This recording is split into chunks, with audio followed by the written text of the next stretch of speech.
করবার জন্য। লাশকাটা ঘর হতে থানা, তদন্ত কর্মকর্তা থেকে বিচার ব্যবস্থা, শেয়ার বাজার থেকে ব্যাংকিং খাত, দেশের প্রতিটা রন্ধে রন্ধে যেখানে দুর্নীতি, সেখানে সরকারি দল আজকে দলগত কাঠামো, প্রাতিষ্ঠানিক জবাবদিহিতা এবং সব রকম জবাব নিশ্চয়তা না করে তারা আজ ব্যক্তি স্বাধীনতা, ব্যক্তি সচেতনতার বুলিয়া উড়িয়ে আমাদেরকে সেই আশার গল্পই বারবার শুনিয়ে যাচ্ছেন।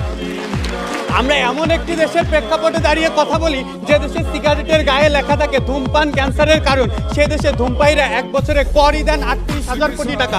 রাস্তায় লেখা থাকে প্রসাব করিবেন না, ওখানে প্রসাব করিবেন না, করিলে জরিমানা, ওখানেই আরো বেশি করে মানুষকে দেখা যায়। আপনি যদি প্রতি 1 কিলোমিটারেও এক একটা পাবলিক টয়লেট বানাতেন, আইন করতেন, যে রাস্তায় এরকম কাজ করবে তাকে যদি আইনের আওতায় আনতেন, তাহলে সচেতনতা মানুষ এমনিই আসতো। আজকে আমার দলের উপনেতা এবং নেতা এটা পরিষ্কারভাবে প্রমাণ করে দিয়েছে, সুস্পষ্ট করে, যে প্রাতিষ্ঠানিক জবাবদিহিতাই কিভাবে পারে দুর্নীতি কমাতে, কিন্তু তারা শুধু সচেতনতার বুলি আউড়িয়ে যাচ্ছেন। কিভাবে যে সচেতন হব সেটি তারা আমাদেরকে বলে যাচ্ছেন না।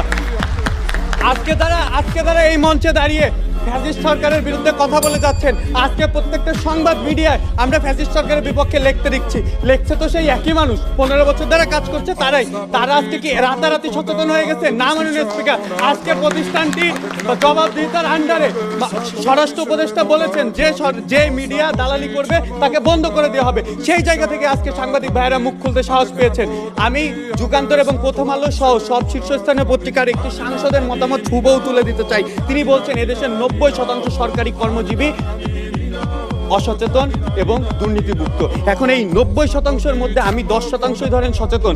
আমি 10% কিভাবে একটা দেশকে চেঞ্জ করতে পারি? 90 তাদেরও ভাষ্য একটাই, তাহলে একটা দেশের সবাই যদি অসচেতন, সবাই যদি খারাপ হয়ে যায়, তাহলে দেশটা আসলে চালাবে কে? আমি আরো স্মরণ করিয়ে দিতে চাই, TW এর মতবাদ থেকেই বলছি, এই দেশে টেন্ডারবাজি কত নিম্ন পর্যায়ে গেছে আপনি চিন্তা করেন। TW এর মতবাদ অনুসারে তারা বলছে এই দেশে শুধু বাস এবং মিনি বাস থেকে এক বছরে 1,000 কোটি টাকার উপরে দুর্নীতি হয়, চাঁদাবাজি হয়। আমি আরো স্মরণ করিয়ে দিতে চাচ্ছি, তাদের টিআইবির ভাষ্য মতে 70%-এর উপরে পুলিশ বাহিনীতে এখন দুর্নীতি বিদ্যমান। তার মধ্যে গ্রেপ্তার আইনে 92.8, ট্রাফিক আইনে 90.6, পুলিশ ভেরিফিকেশনে 85.5।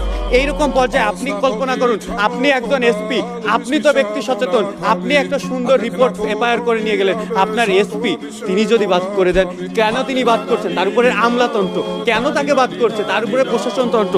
প্রত্যেকটা অফিসের একটা নিয়ম নীতি থাকে, যদি সেটি আজ মানা হতো তাহলে এই নতুন করে কেউ হতো না। যতদিন অবধি আপনারা প্রাতিষ্ঠানিক জবাবদিহিতা নিশ্চিত না করবেন, ততদিন পর এরকম আপনি আবেদ আলী, সালমান এফ রহমান, মতিউরের কথা বলছেন, 2 বছর পর অন্য কাউকে নিয়ে এই মঞ্চে কথা বলা হবে। কিন্তু যদি এটা সচেতনভাবে করা যায়, প্রাতিষ্ঠানিকভাবে যদি দুর্নীতি দমন করা যায়, তাহলে আর